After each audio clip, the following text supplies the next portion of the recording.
नमस्कार। द नागरिक में आपका स्वागत है। आप कार्यक्रम देख रहे हैं 7 दिन 7 पत्रकार। इसमें हम किसी एक विशेष पत्रकार को लेकर के आते हैं और उनके साथ बात करते हैं देश या राज्य के किसी विशेष मुद्दे पर। आज हम बात कर रहे हैं मध्य प्रदेश की शिवराज सरकार पर। 2023 में यानी इसी साल चुनाव होने हैं और चुनाव की तैयारी दोनों तरफ से शुरू हो गई है।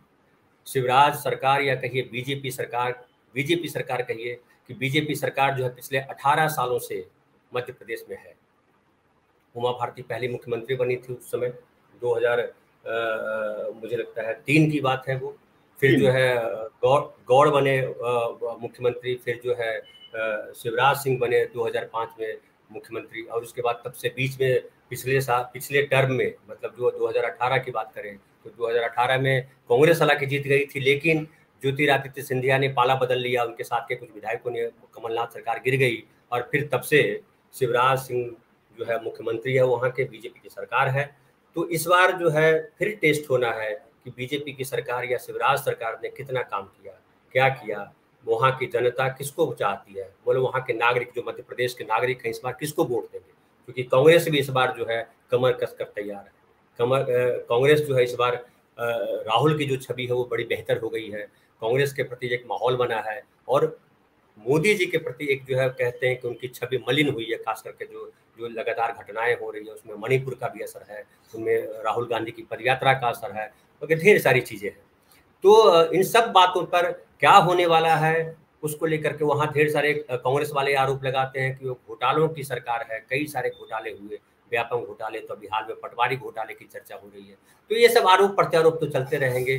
तय करना है आपको जो आप नागरिक हैं, लेकिन वहाँ के एक वरिष्ठ पत्रकार हैं जिनके साथ हम बात कर रहे हैं ताकि आपको एक पत्रकार का नजरिया मिल सके, क्योंकि पत्रकार हम वैसे ही पत्रकारों को चुनते हैं जो निष्पक्ष राय दे सके, अपनी किसी तरफ नहीं हो, क्योंकि हमारा मकसद है कि हम नागरिकों के तरफ हो, सही बात करें और उसको आप जज करें कि हम जो कह रहे हैं वो सही है या नहीं है, और एकदम निष्पक्ष होकर के खड़े होकर के बात करें। निष्पक्ष का मतलब है नागरिकों का पक्ष लेकर, जन सुविधाओं का पक्ष लेकर के। सरकार जो बनाई जाती है, सरकार जो आप चुनते हैं वो अपनी सुविधाओं के लिए चुनते हैं कि आपके शिक्षा, स्वास्थ्य, इंफ्रास्ट्रक्चर, रोजगार, इन सब मुद्दों पर सरकार ने कितना काम किया। हम हालांकि देख रहे हैं कि पिछले 30-35 साल से सरकारें जो है हम भावनाओं पे चुनते हैं कि वो हिंदू राष्ट्र बनेगा या कौन क्या करेगा, मुसलमानों को भगा देंगे या क्या करेंगे। तो इन तमाम चीज़ों पे बन रही है, जातीय संघर्ष है, धार्मिक संघर्ष है, लेकिन उसमें मूल मुद्दे जो है, आप किसी जाति धर्म के हों, अगर सड़कें अच्छी होगी तो सबके लिए होगी, स्कूल अच्छे होंगे तो सबके लिए होंगे, स्वास्थ्य अच्छा होगा तो सबके लिए होगा।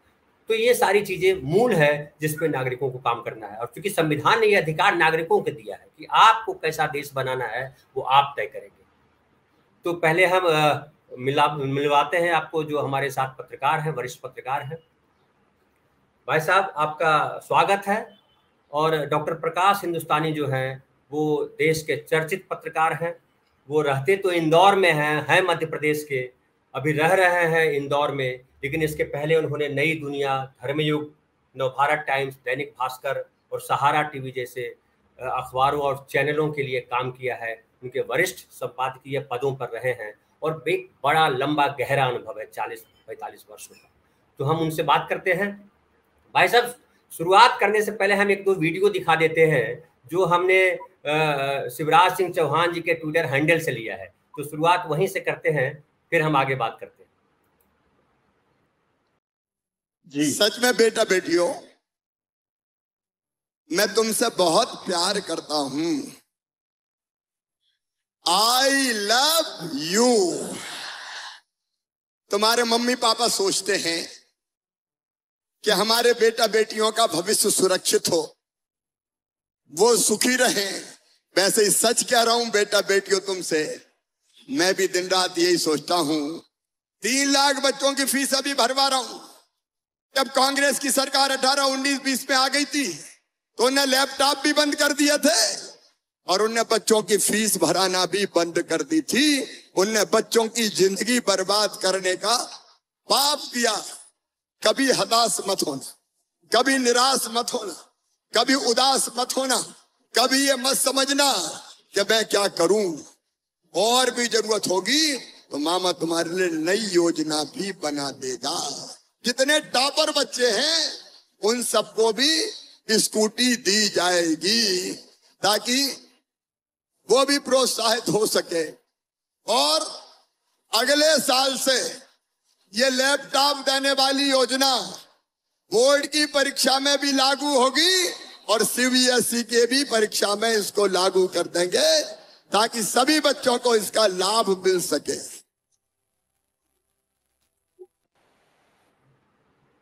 तो एक और वीडियो है भाई साहब जो किसानों से कुछ कह रहे हैं, वो भी देख लेते हैं, फिर बात करेंगे। याद करो जब कांग्रेस की सरकार थी कितने % ब्याज पर कर्जा मिलता था? अरे भूल गए क्या? 16, मैंने घटा के 18, मैंने घटा के 7 किया, 7 से 5 किया, 5 से 3 किया, 3 से 1 किया और फिर 0% ब्याज पे कर्जा दिया। तो भारतीय जनता पार्टी की सरकार दुनिया में कम होता है, कोई बता दो। किसान भाइयों, सिंचाई का पानी उज्जैन जिले वालों को वही बता दो। क्या नर्मदा जी का पानी कांग्रेस ला सकती थी मालवा में? ऐसे नहीं, जोर से बताओ, ला सकती थी क्या? ये तुम्हारा भाई है जो किसानों के दर्द को समझ सकता है। हमने कहा नर्मदा जी का पानी छिपरा में लाए, गंभीर में लाएंगे, पार्वती में लाएंगे, काली सिंध में लाएंगे और उज्जैन जिले के किसानों के खेतों में पहुंचा के हम शस्त्र श्यामला भूमि को हरी भरी कर देंगे। फसलें ले रहे अभी काम कर रहे हैं, सिंचाई का पानी कौन लाए? कांग्रेस ने कभी नहीं दिया। 7.5 लाख हेक्टेयर में सिंचाई की कांग्रेस सबकी मिलाते अकेले भारतीय जनता पार्टी ले गई 47 लाख हेक्टेयर पे और 65 लाख हेक्टेयर में सिंचाई की व्यवस्था करूंगा। किसान भाइयों चिंता मत करना, भारतीय जनता पार्टी की सरकार। अब 2 वीडियो हमारे पास और हैं। एक जो है क्या कह रहे हैं कमलनाथ, और जो आज प्रियंका की जो वहाँ सभा होने वाली है उसको, लेकिन हम वो उसको बाद में दिखाते हैं। पहले शिवराज सिंह पे बात कर लेते हैं कि शिवराज सिंह जो कह रहे हैं भावी की योजनाओं की बात कर रहे हैं और बड़ा उत्साह से कह रहे हैं कि वो जो पिछले 18 सालों में बीजेपी ने जो काम किया, लग रहा है कि उसका जो है कहीं गड़बड़ नहीं कुछ हुआ है और बड़ा एकदम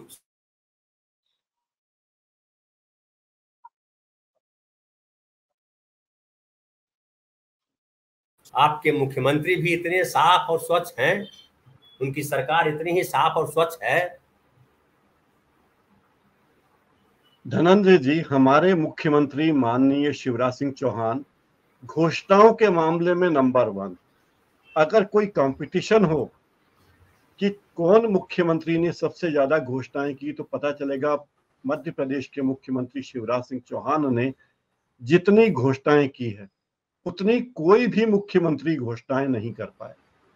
और उनकी घोषणाओं पर अमल कितना होता है ये तो मेरे ख्याल से वे भी नहीं जानते होंगे, क्योंकि बहुत कम घोषणाएं हैं जिन पर अमल हुआ। एक उनका बड़ा सीधा सा फार्मूला है, अगर वे किसी कस्बे में गए और वहां मिडिल स्कूल है तो वे घोषणा कर देंगे कि अब इस कस्बे में हायर सेकेंडरी स्कूल खोला जाएगा। अगर वहां हायर सेकेंडरी स्कूल है तो घोषणा कर देते हैं कि मैं आया हूं भाइयों और यहाँ आप जल्दी ही कॉलेज खोल दिया जाएगा। लेकिन वो ये वादा नहीं करते कि कॉलेज कब खोलेंगे या स्कूल कब खोलेंगे। अब उन्होंने कहा कि मध्य प्रदेश में नागदा जंक्शन एक और जिला होगा, यानी 54वां जिला होगा मध्य प्रदेश में। तो वे भी लगातार मध्य प्रदेश में इसी तरह की घोषणाएं करते रहते हैं।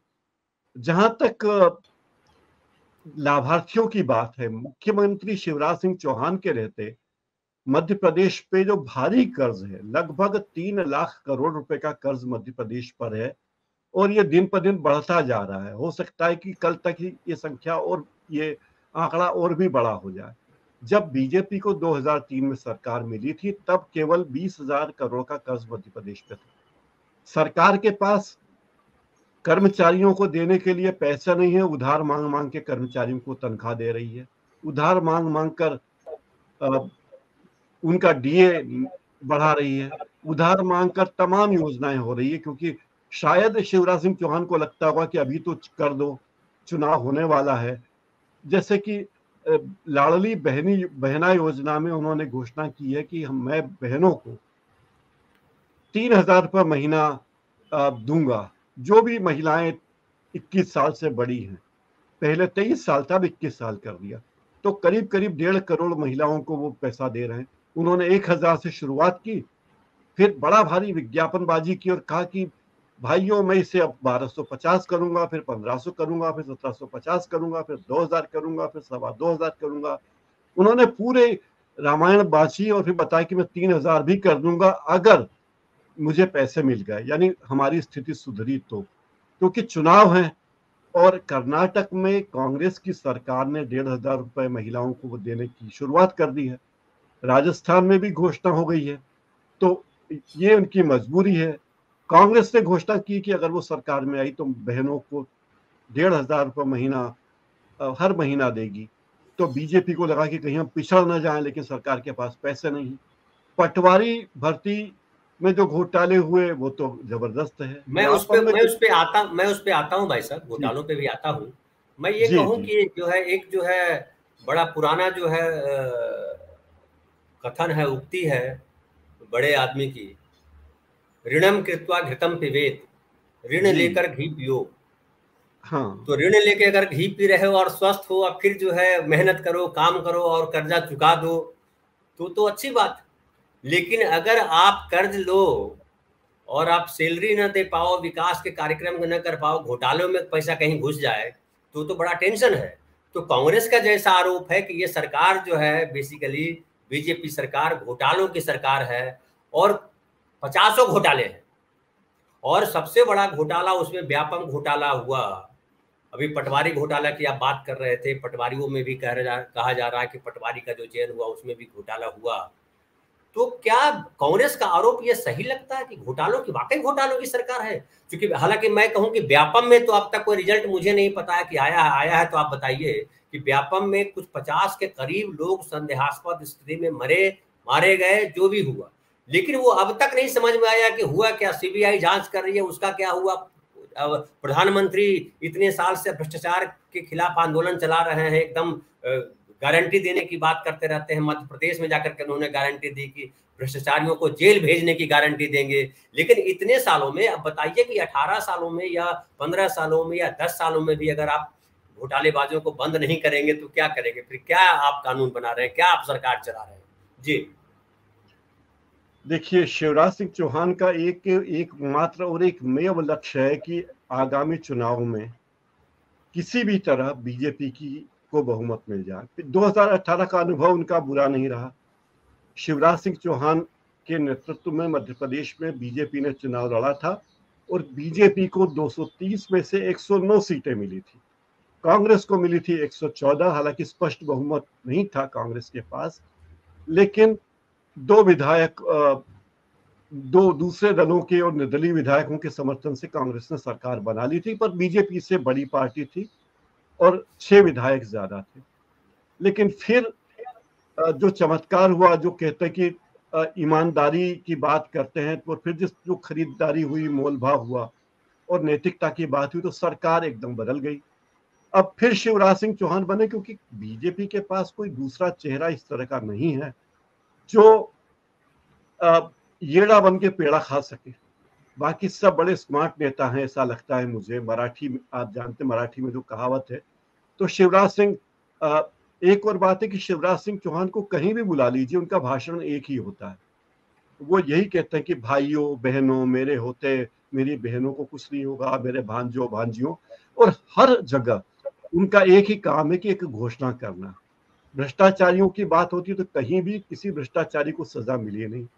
व्यापम घोटाले में जो लोग पीड़ित थे वे जेल में हैं, पीड़ित जेल में है और घोटाले करने वाले घूम रहे हैं। तो ये चमत्कार मध्य प्रदेश में ही हुआ। फिर हनी ट्रैप वाला मामला हुआ, उसमें भी कौन लोग अंदर हैं, ये भी एक गंभीर बात है। मध्य प्रदेश में डंपर घोटाले से लेकर रेत घोटाले तक इतने घोटाले हैं। और इसी बात को प्रियंका गांधी ने जबलपुर में 12 जून को कहा था कि मध्य प्रदेश में इतने घोटाले हैं, 220 महीने में 225 घोटाले हो गए हैं। तो मध्य प्रदेश की सरकार घोटाले वाली सरकार है।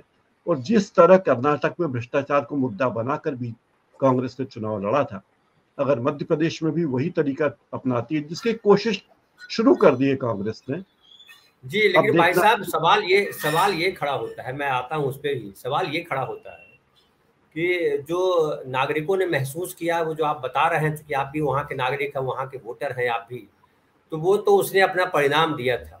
और जो 2018 में जब चुनाव हुआ था तो कांग्रेस को भले स्पष्ट बहुमत नहीं दिया था, लेकिन बहुमत के करीब ला दिया था और कमलनाथ की सरकार बन गई थी, शिवराज सिंह को हटा दिया था।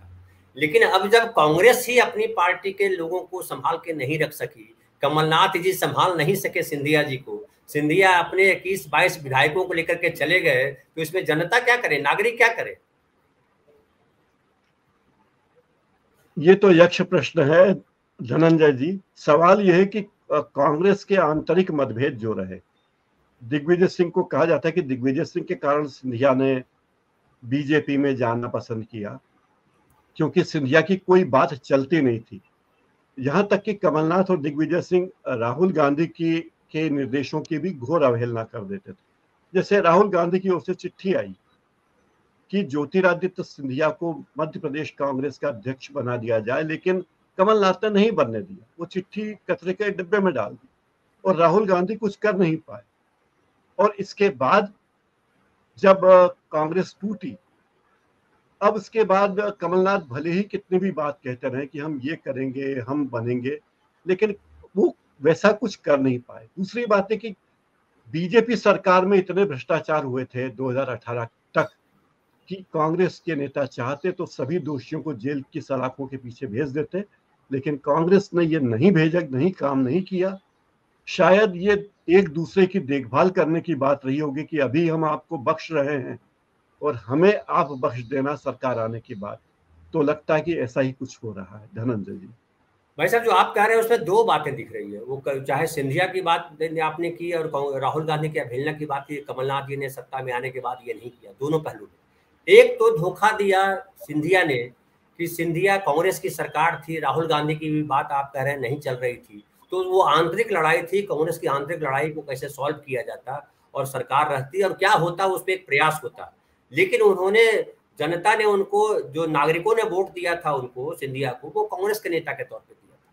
और सरकार तोड़ करके आप जो है सरकार तोड़ देते, गिरा देते, आप कहीं नहीं जाते, आप बोलते कि नहीं मैं इस सरकार का समर्थन में नहीं हूँ, सिंधिया ये कमलनाथ सही काम नहीं कर रहे हैं, अगर ऐसा कहते। लेकिन आपने क्या किया कि आप जो है पार्टी भी तोड़ दी, नेताओं को लेकर के उधर चले गए और खुद चले गए वहां। तो एक तो सिंधिया पे लगता है नागरिकों का ये धोखा करने का आरोप ये लगता है। दूसरी बात जो आपने कमलनाथ वाली बात कही कि कमलनाथ आए सत्ता में और ये घोटालों की बात करके आए और लगा नागरिकों को कि ये सरकार जो है बीजेपी के सरकार के जो नेता हैं उनको जेल जाना चाहिए, भ्रष्टाचार पे सही जांच हो और भ्रष्टाचारियों को बंद किया जाना चाहिए, वो कमलनाथ ने नहीं किया, ये भी नागरिकों से धोखा है। तो ये दोनों धोखाओं के बीच में अब नागरिक जो है, अभी जो चुनाव आ रहा है उसमें किसकी तरफ उसका झुकाव दिख रहा है, वो क्या करे नागरिक, क्योंकि नागरिक जिसको चुनते हैं वो धोखेबाज निकल जाते हैं। तो क्या करें, क्या करेंगे आप, किसको वोट देंगे, कैसे वोट देंगे आप?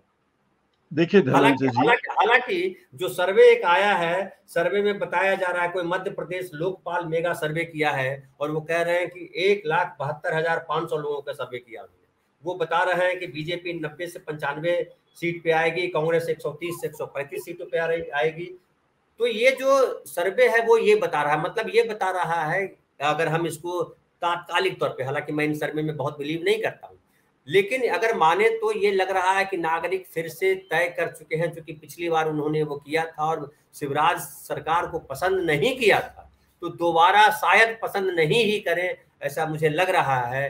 तो आप किस तरह से देख रहे हैं नागरिक ये जो दो धोखे हैं, एक सिंधिया के और एक जो है कमलनाथ के, तो क्या कमलनाथ इससे सबक लेंगे और इस बार वो काम करेंगे या नागरिक जो है फिर धोखा खाएंगे, क्या लग रहा है?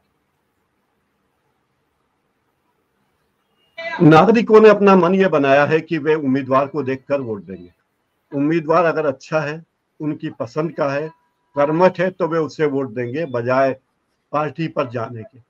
दूसरी बात, कमलनाथ जी का जो विचार है, कमलनाथ जी का रास्ता बहुत साफ है। कांग्रेस में अब कोई अंतर्विरोध नहीं है। कमलनाथ कांग्रेस के एक छत्र नेता है मध्य प्रदेश में, और कमलनाथ के चेहरे पर कांग्रेस चुनाव लड़ने वाली, जबकि शिवराज सिंह चौहान के चेहरे पर बीजेपी मध्य प्रदेश में चुनाव नहीं लड़ने वाली। यहाँ चेहरे के नाम पर अभी भी नरेंद्र मोदी ही होंगे। यानी बीजेपी चुनाव लड़ना चाहती है शिवराज सिंह की मदद से, लेकिन ये घोषणा नहीं करना चाहती कि अगर हम जीते, अगर हमें बहुमत मिला तो शिवराज सिंह चौहान ही मुख्यमंत्री होंगे। बीजेपी इसके लिए तैयार नहीं है, और ये कांग्रेस के लिए शायद फायदे की बात भी है कि कांग्रेस पहले से तैयारी कर रही। दूसरी बात यह है, मध्य प्रदेश में बीजेपी इतनी बड़ी पार्टी बन चुकी है, इतने खंडों में बंट चुकी है कि अब उसके अपने बहुत सारे अंतर्विरोध हैं। धनंजय जी। जी, आप बिल्कुल सही कह रहे हैं, और इसीलिए शायद शिवराज सिंह पे अब मोदी जी को भरोसा नहीं है, इसीलिए उन्होंने जो है 4 जो है नेताओं को भेजा है, लगाया है उस पे, उसमें एक सिंधिया भी है, लेकिन नरेंद्र सिंह तोमर को स्पेशली जो है भेजा है चुनाव प्रबंधन समिति का संयोजक बना करके, कन्वीनर बना करके, और जो भूपेंद्र यादव हैं उनको भेजा है चुनाव प्रभारी बना करके। मतलब जो वहां पे मध्य प्रदेश की कमान है वो केंद्रीय सरकार के हाथ में है, शिवराज जी के हाथ में है नहीं। एक दूसरी बात जो आपने कहा कि बीजेपी में अंतरकलह है, वो चाहे नरोत्तम मिश्रा जी हो, कैलाश विजयवर्गीय हो, शिवराज सिंह हो, मतलब पुराने और नए जो बीजेपी है, जो एक बीजेपी है जो वाजपेयी जी के समय की बीजेपी है, शिवराज सिंह साथ में है, एक बीजेपी है जो मोदी जी और शाह जी की बीजेपी है, और एक मुझे और लगता है उमा भारती भी एक तीसरा खेमा है। उमा भारती भी अपना कुछ काम करती रहती, क्योंकि उनको तो दोनों ने किनारे करके रखा, या किनारे खुद हो गए, जैसा भी रहा। अब जो है बीजेपी तैयारी कर रही है विजय संकल्प यात्रा की, विजय के संकल्प को लेकर के एक यात्रा करने जा रही है, शायद इस महीने के आखिर में तय करे वो, और उसकी तैयारी चल रही है, और उसकी जिम्मेदारी जो है ज्योतिरादित्य सिंधिया और फग्गन सिंह कुलस्ते को दिया है। तो क्या ये लग रहा है कि जैसे मोदी सरकार या जो कहिए जो केंद्रीय नेतृत्व है बीजेपी का, वो बिलीव कर रहा है कि शिवराज सिंह काम नहीं करेंगे, शिवराज सिंह को हटाया जाए और ये हम लाते हैं, तो क्या ये आने के बाद नरेंद्र सिंह तोमर क्या बीजेपी की जो छवि है उसको बेहतर कर पाएंगे? धनंजय जी, जहां तक मैं समझता हूं धनंजय जी, कि ये पूरी व्यवस्था प्रबंधन के लिहाज से की गई है, पार्टी प्रबंधन के लिहाज से ये सब व्यवस्था की गई है। नरेंद्र सिंह तोमर को लाना मजबूरी थी, क्योंकि ग्वालियर चंबल क्षेत्र में ज्योतिरादित्य सिंधिया एक बड़ा चेहरा बीजेपी का बन चुके हैं। नरेंद्र सिंह तोमर का गुट अपने आप को उपेक्षित न महसूस करे। नरेंद्र सिंह तोमर केंद्र में मंत्री हैं, संगठन में बड़े बड़े पदों पर रहे हैं, इसलिए उनको लाना लाजमी था। अश्विनी वैष्णव भी सह प्रभारी हैं चुनाव के, यानी बीजेपी किसी एक व्यक्ति पर भरोसा करते ही नहीं है, या बीजेपी केवल 2 लोगों पर 2.5 लोगों पर भरोसा करती है, नरेंद्र मोदी, अमित शाह और नड्डा जी। बाकी सारे लोग उनके लिए बहुत छोटे छोटे दरोगा होते हैं, या कहना चाहिए थानेदार होते हैं, जो उनकी तरफ से निगरानी करते हैं। सवाल बीजेपी के सामने सबसे बड़ी चुनौती यह है कि कोई चेहरा उसके पास है ही नहीं। बीजेपी या इतने चेहरे हैं और कोई भी चेहरा सर्वमान्य नहीं है। कांग्रेस ने एक सर्वमान्य चेहरा कमलनाथ का प्रस्तुत कर दिया है, जिसे सब लोग मान रहे हैं, अरुण यादव भी मान रहे हैं, सुरेश पचौरी भी मान रहे हैं, विजय लक्ष्मी साहब, जो सभी मान रहे हैं। लेकिन बीजेपी में ऐसा संभव नहीं है। और जब 2018 के चुनाव हारने के बाद, कमलनाथ की सरकार गिरने के बाद, जब फिर से शिवराज सिंह चौहान मुख्यमंत्री बने थे, तब यह कहा जा रहा था कि अब शिवराज सिंह चौहान कितने दिन के हैं ये देखना होगा, 1 महीने, 2 महीने, 3 महीने। और पिछले साल भर से तो ये अखबारों के स्थायी स्तंभ की तरह है कि शिवराज सिंह चौहान अब गए तब गए, अब गए तब गए। यानी शिवराज सिंह चौहान इतने मझधार में है, इसका भरोसा उन्हें खुद भी नहीं होगा कि वो कितने दिन वो रह पाएंगे। लेकिन चूंकि वे एक बड़े घोषणावीर हैं, अपने आप को मोदी और शाह के वफादार साबित करने में कोई मौका नहीं चूकते। उनकी कार्यशैली बिल्कुल वही है जो प्रधानमंत्री नरेंद्र मोदी और बीजेपी की केंद्रीय नेतृत्व की है। हर चीज इवेंट है, मध्य प्रदेश में हर चीज इवेंट है। और आपने देखा होगा अभी जो आपने वीडियो दिखाया, जो उनके ट्विटर अकाउंट से लिया है, उसमें वो स्टेज से भाषण नहीं दे रहे हैं, वो रैंप पे चल, फैशन शो होता है ना, जिसमें एक एक सुंदरी बिल्कुल। आती है, अलग अलग पोशाकें नहीं, बदलती फैशन शो हैं। क्या बोलिए, वो स्टेज शो जब करते हैं किसी किसी बड़े बड़े सिंगरों के, तो वैसा ही मंच बनाया जाता है, वो सिंगर जो है मंच तक दूर तक जाता है जनता हाँ के बीच में, वो है। जी जी। तो ये सब इवेंट की सरकार है। और जी। मध्य प्रदेश में तो सरकार चला रहे 3-4 ब्यूरोक्रेट्स, न तो बीजेपी के दूसरे नेताओं की चलती है, यहाँ चलती है उन ब्यूरोक्रेट्स की, शिवराज सिंह चौहान की और शिवराज सिंह चौहान के परिजनों की, जिसमें उनकी पत्नी का नाम मुख्य रूप से बताया जाता है, धनंजय जी। जी, लेकिन भाई साहब, जो आपने कहा कि 2.5 लोगों की चलती है बीजेपी में, लेकिन मुझे लगता है 2.5 लोग भी नहीं है, वो एक ही है।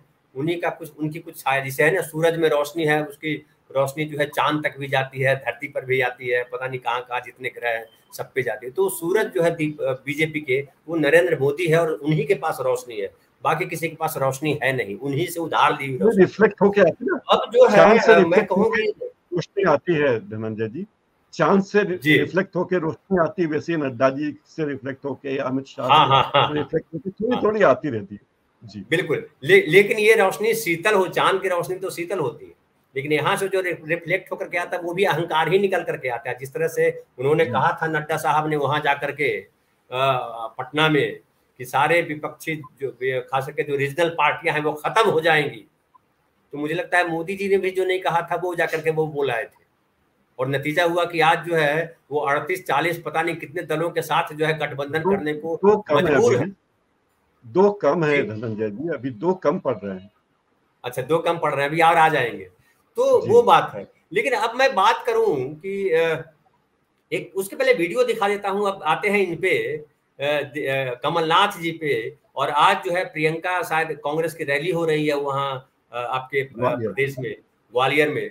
और वहाँ वो एक तरह से कहिए कि ये विजय संकल्प यात्रा तो बीजेपी बाद में शुरू करेगी, उसके पहले कांग्रेस ने शंखनाद कर दिया है। तो दोनों वीडियो देख लेते हैं, फिर हम बात करते हैं इस बात पर। जी, तस्वीर सबके सामने है। सबसे बड़ी चिंता मुझे नौजवानों की है, खास करके जो हमारे आदिवासी नौजवान हैं, जो सबसे कमजोर वर्ग के नौजवान हैं, जिनका भविष्य सुरक्षित नहीं है। बेरोजगारी हमारी सबसे बड़ी समस्या है मध्य प्रदेश में। 1 करोड़ नौजवान मध्य प्रदेश में बेरोजगार हैं। तो आपने देखा, ये कह रहे हैं कि बेरोजगारी सबसे बड़ी समस्या है, और 1 करोड़ लोग जो है बेरोजगार हैं, आदिवासियों के लिए बड़ी चिंता है इनको। लेकिन जो आपने बात कही और जो कांग्रेस की सबसे बड़ी चिंता है, जिस जो प्रहार है शिवराज सिंह चौहान पर, कि भ्रष्टाचारी की सरकार है, भ्रष्टाचार है, भ्रष्टाचार पे बात ही नहीं कर रहे हैं। और आपने जो कहा पहले कि ये जो है जब इनको सत्ता आई इनकी, तो भ्रष्टाचारियों पे कहीं काम नहीं किया, ये चुप हो गए उस पर। तो ये जो चुप्पी है, ये तो नागरिक भी समझ रहे हैं, और ये चुप्पी जो है वो कांग्रेस भी समझ रही है। तो इस चुप्पी से पे जो नागरिक हैं वहां के, उनका क्या रिएक्शन होगा चुनाव के समय? मध्य प्रदेश में लोगों की आम धारणा है, मैं ये आम धारणा की बात कर रहा हूँ, कि कमलनाथ जी और कमलनाथ जी और दिग्विजय सिंह जी का लक्ष्य पूरा हुआ। उन्हें बेरोजगारों के रोजगार की चिंता थी, तो दोनों के बेटों के रोजगार की व्यवस्था अच्छी हो गई, क्योंकि उन्होंने मिलजुल कर ज्योतिरादित्य सिंधिया को कांग्रेस से जाने के लिए मजबूर कर दिया। अब उनके बेटों का भविष्य सुरक्षित है, और मुझे लगता है कि ये जो चुनाव है लोकसभा या विधानसभा का, इसके बाद इन दोनों नेताओं की भूमिका बहुत कमजोर होने वाली है, बहुत छोटी होने वाली है। और लोकसभा चुनाव तक अगर इनकी भूमिका रहेगी तो बड़ी बात है, क्योंकि दोनों नेता 75 पार हैं। दोनों को लोग देख चुके हैं कि ये किस तरह, और दोनों अपने बेटों को स्थापित करने के लिए बहुत बहुत संघर्ष कर रहे हैं, हर तरीके से कोशिश कर रहे हैं। जब कमलनाथ मंत्री बने थे तो उन्होंने अपने बेटे को बहुत अच्छा ओहदा दिया था, एक ऐसा पद दिया था जिसे उस विभाग को बड़ा कमाऊ विभाग कहा जाता है। तो उनके अब उनको बेरोजगारों की चिंता मेरे ख्याल से खत्म हो गई है। लेकिन कमलनाथ जी की मुख्य चिंता फिलहाल ये है कि कैसे भी करके शिवराज सिंह चौहान की सरकार को हटाएं, क्योंकि वे बहुत दूध के जले हैं, और इसीलिए उन्होंने बहुत सुविचारित तरीके से अपना काम शुरू किया है। कहते हैं कि 6 महीने पहले ही कांग्रेस ने अपने उम्मीदवारों को टिकट दे दिए हैं, लेकिन उनकी घोषणा नहीं की। उम्मीदवारों को बुला के बता दिया कि हम आपको टिकट देने वाले हैं, आप जुट जाइए प्रचार में, मेहनत में। और चुनाव के पहले, ठीक 1 महीने पहले हम आपके नाम की घोषणा करेंगे ताकि आपको पर्याप्त समय मिले, आप उसके लिए पैसा इकट्ठा कर लीजिए, संसाधन इकट्ठे कर लीजिए, कार्यकर्ताओं को सक्रिय कर लीजिए। तो वो इस पे लगे हुए। तो यहाँ कांग्रेस को एक बढ़त मिलती दिखती। कांग्रेस पहले से प्रोएक्टिव है चुनाव के लिहाज से। दूसरी बात ये कि जो युवाओं में बेरोजगारी की बात है, मध्य प्रदेश में चरम पर है, दुर्घटनाएं चरम पर हैं, सारा पैसा सरकार का इवेंट में और विज्ञापनों में खर्च हो रहा है, लोगों के हाथ में कुछ आ नहीं रहा है। व्यापारी वर्ग, मैं इंदौर में हूँ जो मिनी मुंबई कहा जाता है, यहाँ का व्यापारी वर्ग सरकार के दबाव में परेशान है। आए दिन नेता मध्य प्रदेश में आते हैं और उद्योगों को, उद्योगपतियों को, व्यवसायियों को टारगेट दे दिए जाते हैं कि आपको इतनी बसें सभा स्थल पे पहुंचानी है। अगर छिंदवाड़ा में अमित शाह की सभा है तो झाबुआ से बसें जाएगी, उन बसों में लोग भर के आएंगे, उन लोगों को लाने की जिम्मेदारी, बसों में उनके खाने पीने की जिम्मेदारी और वापस घर तक पहुंचाने की जिम्मेदारी आपकी। तो व्यापारी वर्ग बुरी तरह परेशान है, मध्यम वर्गीय के पास आय के कोई स्रोत नहीं है, और लोग इस बात में खुश हैं कि चलो हमें महिलाओं को 1250 रुपए मिले हैं इस बार, आगे और भी बढ़ने की संभावना है, किसी को फ्री में लैपटॉप मिल रहा है। लेकिन मध्य प्रदेश में टैक्स की बहुत बुरी हालत है, बहुत ज्यादा टैक्स देने पड़ रहे हैं लोगों को, और सरकार इसकी तरफ से बिल्कुल बेपरवाह है। धनंजय जी। जी, तो ये बात जो आप कह रहे हैं उसमें एक ये आ रहा है कि शायद ये कांग्रेस के जो लोग हैं उनको ये लग रहा है कि पिछली सरकार या कमलनाथ जो है, चूंकि राहुल गांधी की भी अगर बात नहीं मानते रहे और सिंधिया चले गए, तो जाहिर है कमलनाथ को लेकर के, या आपने कहा दिग्विजय सिंह अपने बेटे को एस्टैब्लिश करना चाहते हैं और उसी एस्टैब्लिशमेंट के चक्कर में सिंधिया बाहर हो गए। तो अब राहुल गांधी लेकिन पहले वाली स्थिति में नहीं है। राहुल गांधी आज जो है कांग्रेस के एक मजबूत नेता है, और प्रियंका गांधी भी उसी ताकत से लगी हुई है। जैसे कि हिमाचल प्रदेश में पूरी कमान संभाली और हिमाचल प्रदेश में फाइनली जीत मिली कांग्रेस को, अच्छी जीत मिली, और नया व्यक्ति मुख्यमंत्री बना, वहां सुक्खू मुख्यमंत्री बने। जो पहले कहा जा रहा था कि वो माता जी जो है राजमाता है वो बनेगी या वो तय करेंगी कि कौन मुख्यमंत्री होगा, शायद वीरभद्र सिंह की पत्नी है वो। अच्छा, अब तो क्या यहाँ पे फिर से जो है ये कांग्रेस जो है उन पे भरोसा नहीं कर रही है, कमलनाथ और दिग्विजय सिंह के भरोसे जो है चुनाव नहीं लड़ रही है कांग्रेस। जो है अभी आज ही जो रैली हो रही है इसमें ये प्रियंका गांधी को प्रोजेक्ट कर रही है, और कांग्रेस ये भी कर रही है कि जो है किस तरह से राहुल गांधी का वहां प्रभाव रहे, प्रियंका का प्रभाव रहे। पहले वो वीडियो देख लेते हैं, फिर आपसे सवाल करेंगे और आप जवाब दीजिएगा। जो बदलाव ला रही है, वो आंधी आ रही है जो जन सैलाब ला रही है, वो प्रियंका गांधी आ रही हैं जो मध्य प्रदेश को नई राह दिखला रही हैं। कांग्रेस राष्ट्रीय महासचिव प्रियंका गांधी जी और प्रदेश कांग्रेस अध्यक्ष कमलनाथ जी मध्य प्रदेश में जंगल राज को समाप्त करने आ रहे हैं। नए विजन और नए मिशन के साथ मध्य प्रदेश को तरक्की और खुशहाली की नई दिशा दिखलाने आ रहे हैं। दिनांक 21 जुलाई, स्थान मेला ग्राउंड ग्वालियर, समय सुबह 11 बजे। बदलाव होगा हाथों हाथ जब जन जन होगा साथ। तो बदलाव होगा जब जन जन होगा साथ। जनता तो साथ होती है भाई आपके, लेकिन आप क्या करते हो ये इंपॉर्टेंट होता है। नेता तो साथ, नेता क्या करते हैं, नागरिक तो साथ देते हैं, आपको पिछली बार दिया था।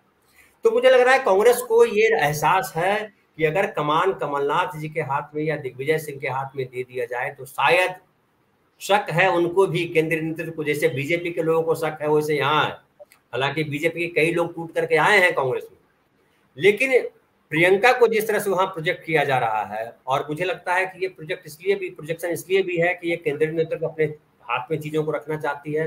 साथ ही साथ अगर किसी को लगे कि यार कमलनाथ जो है वो गड़बड़ था, तो कमलनाथ की जगह प्रियंका आएंगे तो प्रियंका कुछ कर पाएंगी वाली स्थिति होगी।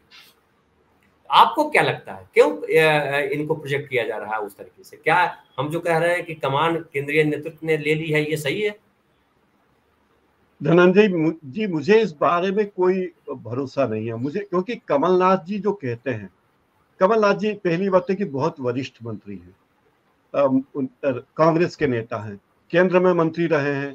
वे तब केंद्र में मंत्री थे जब नरेंद्र मोदी मुख्यमंत्री भी नहीं बने थे। तो नरेंद्र मोदी उन्हें केंद्रीय मंत्री के रूप में भी जानते हैं, इज्जत देते हैं। अर्जुन सिंह जैसे व्यक्ति को मुख्यमंत्री बनवाने वाले कमलनाथ हैं।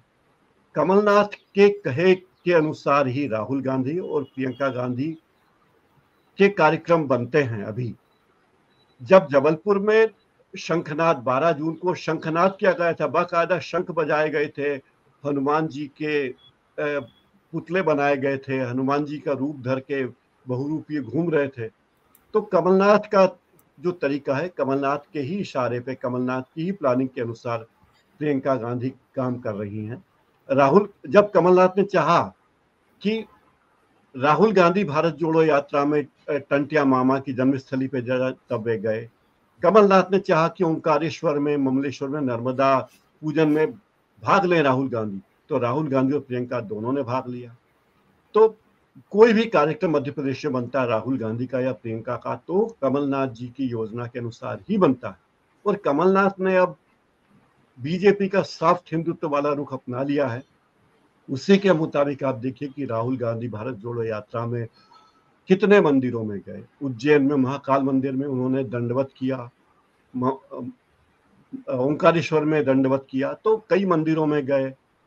उन्हीं के बताए अनुसार प्रियंका गांधी भी जा रही हैं। और मेरे ख्याल से राहुल गांधी और प्रियंका के लिए कमलनाथ बहुत बड़ी हस्ती हैं, लेकिन सोनिया गांधी के लिए शायद वो नहीं है। तो ये दोनों नेता कांग्रेस के दिग्गज नेता हैं और इन्हें भी अपनी क्षमता का पता है, लोगों को भी इनकी क्षमता का पता है। उत्तर प्रदेश में प्रियंका गांधी को पूरी आज़ादी दी गई थी।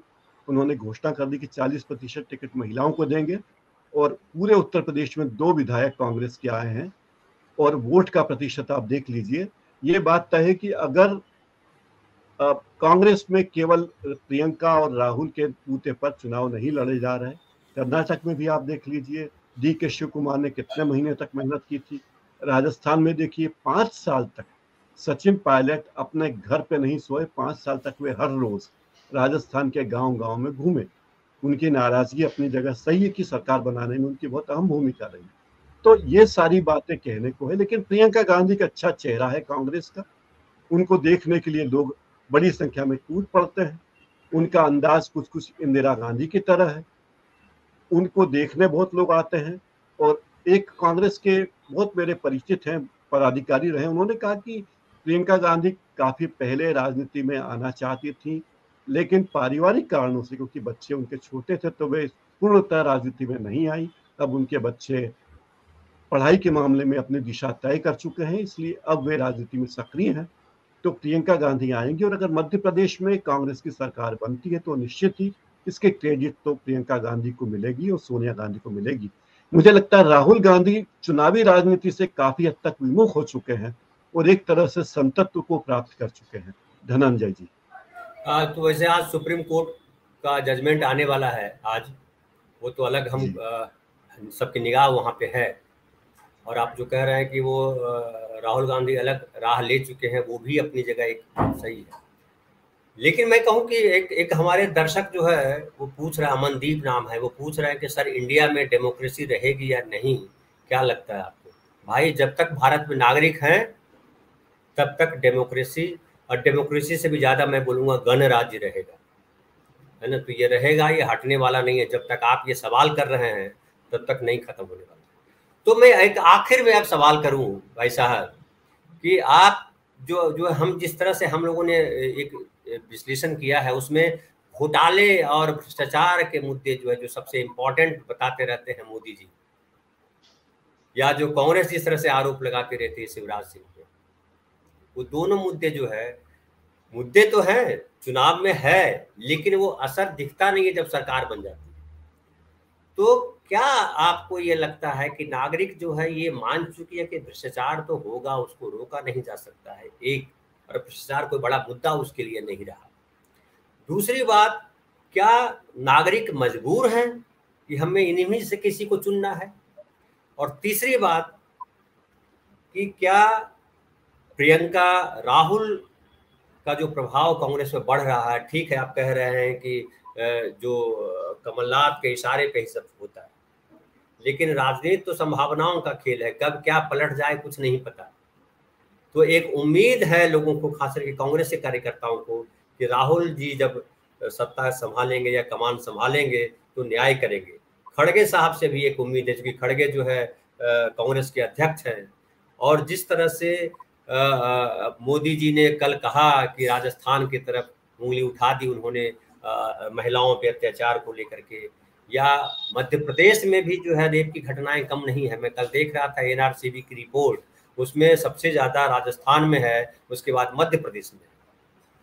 और मध्य प्रदेश में दलितों के साथ जिस तरह से बर्ताव हो रहा है राजस्थान में, उससे कम जो है मध्य प्रदेश में नहीं है। और जिस तरह से पेशाब कांड बड़ा हिट हुआ गलत शब्द हालांकि है, पेशाब कांड जिस तरह से चर्चा में आया, और बहुत बुरी बात है जिस तरह से वो घटनाक्रम हुआ, लेकिन जिस तरीके से उसको शांत कर दिया गया, उसमें सरकार की मंशा दिखाई पड़ती है कि दलितों के साथ या वंचितों के साथ सरकारें आमतौर पे नहीं है, तो चाहे राजस्थान हो या चाहे मध्य प्रदेश हो।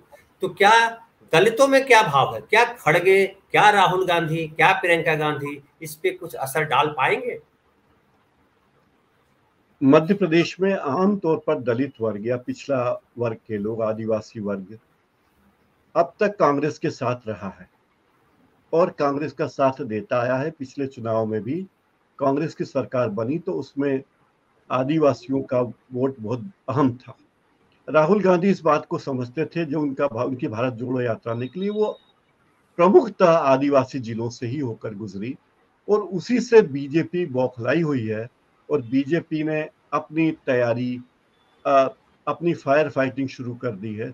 आप देखिए, राहुल गांधी की भारत जोड़ो यात्रा के मध्य प्रदेश से गुजरने के बाद मध्य प्रदेश में अनेक योजनाएं दलितों के नाम पर लाई गई, आदिवासियों के नाम पर लाई गई। ये तो वे घोषणाएं जो सरकारी स्तर पर है, इसके पीछे जो आरएसएस का संगठन चल रहा है, आरएसएस के लोग जिस तरह आदिवासी इलाकों में काम कर रहे हैं, अप्रत्यक्ष रूप से वे भी बीजेपी के लिए ही काम कर रहे हैं। तो बीजेपी अपनी फायर फाइटिंग में लगी हुई है। बीजेपी को ये लगता है कि अगर दलित वोट उसके हाथ से छिने तो सरकार उसके हाथ से चली जाएगी। धनंजय जी, एक दर्शक हमारे लिख रहे हैं कि फायर फाइटिंग नहीं, फायर स्प्रेडिंग कहिए सर। ठीक है, आप नागरिक हैं, आप जो कहें, हमें थोड़ा सा लिहाज रखना पड़ता है, मर्यादा रखनी पड़ती है। और हम वही, चूंकि हम जो कह रहे हैं, हम बीच में ब्रिज हैं, नागरिक और नेता सरकार के बीच के ब्रिज हैं, हम कोई फैसला देने वाले नहीं हैं। तो प्रकाश भाई, हमारा समय से ज़्यादा हो गया जो हम तय करते हैं। आप आए, बहुत बहुत आपका धन्यवाद। और साथियों, दोस्तों, हम जो ये कार्यक्रम कर रहे हैं, एक तस्वीर रखने की कोशिश कर रहे हैं। हो सकता है कि हम 360 डिग्री पे सच नहीं बोल रहे हैं, क्योंकि कोई नहीं बोल सकता, हम पूरी तस्वीर नहीं रख सकते, लेकिन जितना हमको दिखाई पड़ता है उसमें हम कोशिश करते हैं कि वो तस्वीर जो है निष्पक्ष रहे, किसी के साथ भेदभाव न हो, और नागरिक, क्योंकि संविधान ने नागरिकों को ये अधिकार दिया है अपनी सरकार चुनने का, उसको तय करने का अधिकार है, उसका देश है, नागरिकों का देश है, तो नागरिक तय करे। तो मैं भी चूंकि एक नागरिक हूं, तो मेरा भी एक पर्सपेक्टिव होता है, और चूंकि हम जर्नलिस्ट हैं, तो पत्रकार वाली भूमिका में जब हम आते हैं तो नागरिक को हम पीछे कर देते हैं, और जो हमें दिखता है वो हम सामने रखते हैं। तो आपने ये प्रोग्राम देखा, आपको कैसा लगा आप जरूर बताएं, और हमारा कार्यक्रम अगर आपको अच्छा लगता है तो आप शेयर करें दोस्तों के साथ, और हमारा चैनल सब्सक्राइब करें, आगे बढ़ाएं। बहुत बहुत धन्यवाद, नमस्कार।